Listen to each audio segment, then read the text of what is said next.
Bonjour tout le monde, donc on se retrouve pour la création d'un petit chapeau. Donc nous c'était un chapeau steampunk, mais après vous pouvez en faire ce que vous voulez.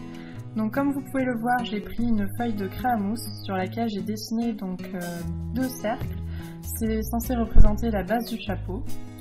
Donc on a utilisé un diamètre de 5 pour le premier et ensuite de 8 pour le deuxième. C'est pour ça qu'il y a écrit 5 et 3, vous faites le calcul, vous verrez vous-même. Alors, pour le découpage, je vous conseille de prendre un cutter. C'est ce qu'il y a de plus simple avec un ciseau, je pense que ça ferait pas très propre au départ. Alors pensez à bien aller sur la ligne, c'est important, et à faire ça le plus proprement possible parce que sinon à la fin vous allez avoir quelque chose de pas très propre tout simplement. On va voir les petits à-coups du cutter et c'est pas super. Une fois que vous avez enlevé l'intérieur du chapeau, c'est l'intérieur, vous allez pouvoir faire le contour de celui-ci, donc pareil au cutter. Une fois que vous avez fini et que vous êtes satisfait, vous pouvez voir donc que vous avez l'anneau et en fait l'autre cercle qui va être le haut du chapeau. Donc j'ai pris une nouvelle feuille de craie à mousse sur laquelle j'ai fait deux points, donc à la hauteur en fait du chapeau. Une fois que vous avez fait vos deux points, vous avez juste à les relier en fait entre eux. Ça vous fera la ligne et c'est la ligne que vous devrez suivre avec le cutter. Je vous conseille de garder la règle en fait pour faire le tracé parce que ça fait un rendu plus propre. Là je me suis un peu...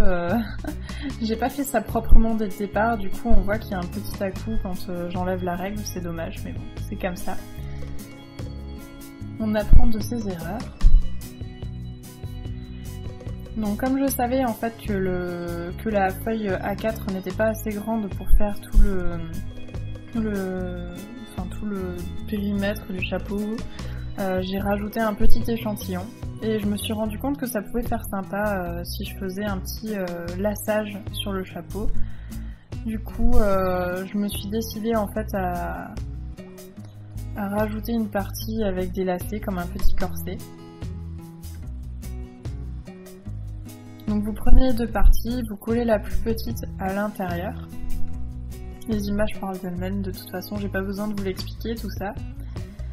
Donc pour le collage j'utilise une colle, un pistolet à colle pardon, donc que vous pouvez retrouver dans tous les loisirs créatifs, c'est très simple, ça coûte pas très cher aussi.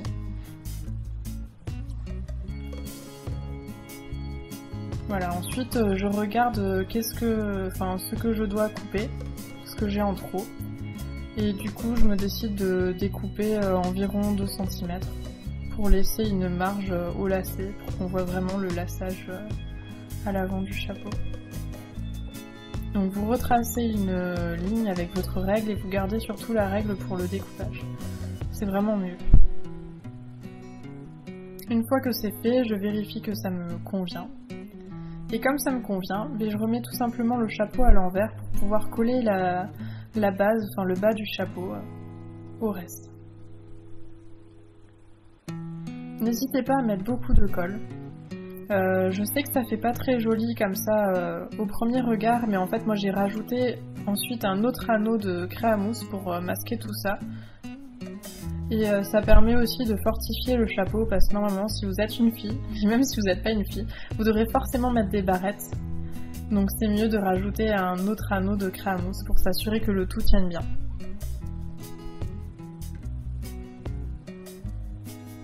Comme vous pouvez le voir là, si vous faites bien attention, il y a des petites ficelles de colle. Donc il ne faudra pas oublier de les enlever parce que sinon ça donne pas un aspect propre au chapeau.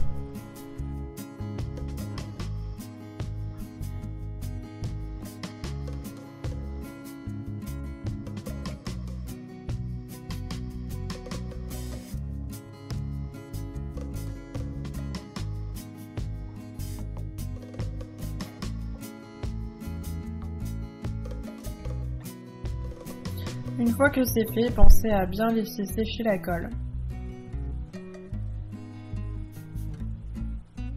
Quand vous êtes satisfait de la base, vous pouvez passer au-dessus du chapeau. Donc faites pareil, mettez de la colle. Essayez de pas trop la faire déborder vers l'extérieur, faites-la plutôt couler à l'intérieur. Donc vous allez vous rendre compte en fait que le haut du chapeau est trop grand, donc vous inquiétez pas, pour ça vous aurez simplement à remettre le chapeau à l'envers et à enlever tout ce qui dépasse. Je vous conseille de faire attention, moi j'y suis un peu allée comme une bourrine, j'avoue. J'ai pris mon cutter et j'ai juste coupé les morceaux comme ça, donc c'est pas très beau. Sinon, ce que je peux vous conseiller, c'est de tout simplement mettre le haut du chapeau à plat, de tracer la ligne du contour et de découper au ciseau et ensuite de la coller. Donc voilà mon deuxième anneau qui sert à fortifier le chapeau, enfin la base, et à poser les barrettes dessus.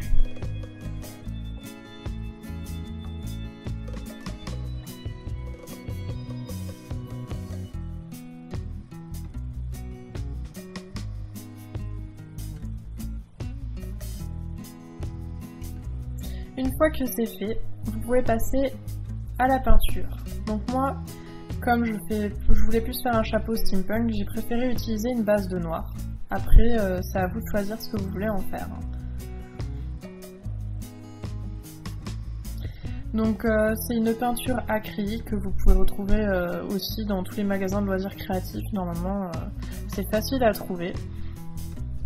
Par contre, je vous déconseille de mettre de l'eau parce que la mousse, elle va avoir du mal en fait à laisser sécher l'acrylique. Donc mettez que de l'acrylique et mouillez votre pinceau juste pour changer de couleur. Sinon, c'est vraiment pas nécessaire et ça risque juste de vous embêter plus qu'autre chose.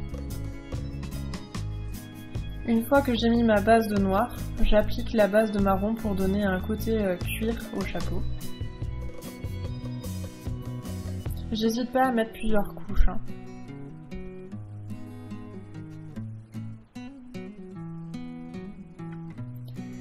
Tout à l'heure, vous m'avez vu sécher le chapeau donc avec mon sèche-cheveux, c'est bien pratique et ça permet aussi de moduler la mousse. Donc n'hésitez pas à recourber les endroits de votre chapeau comme vous le souhaitez avec un sèche-cheveux.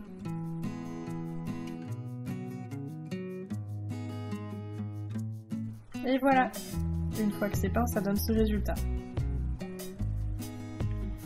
Donc pour la suite, j'ai décidé donc de faire la petite zone à lacet sur le chapeau. Donc j'ai découpé 2 languettes de craie à mousse sur laquelle j'ai mis 4 trous. Pour les percer le plus précisément possible, j'ai utilisé une Dremel.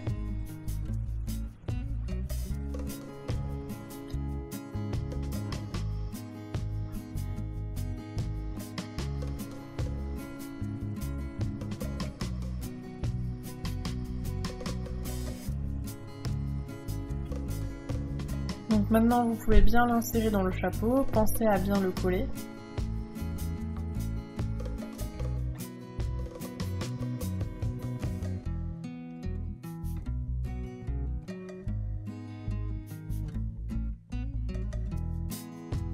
Et voilà le résultat. C'est pas trop mignon comme ça?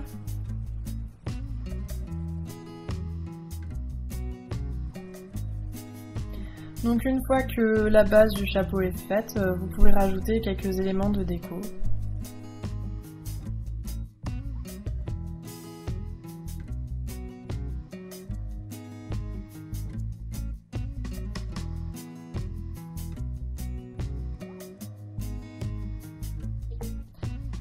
Et voilà, cette vidéo est enfin terminée, on espère qu'elle vous a plu et on se revoit bientôt.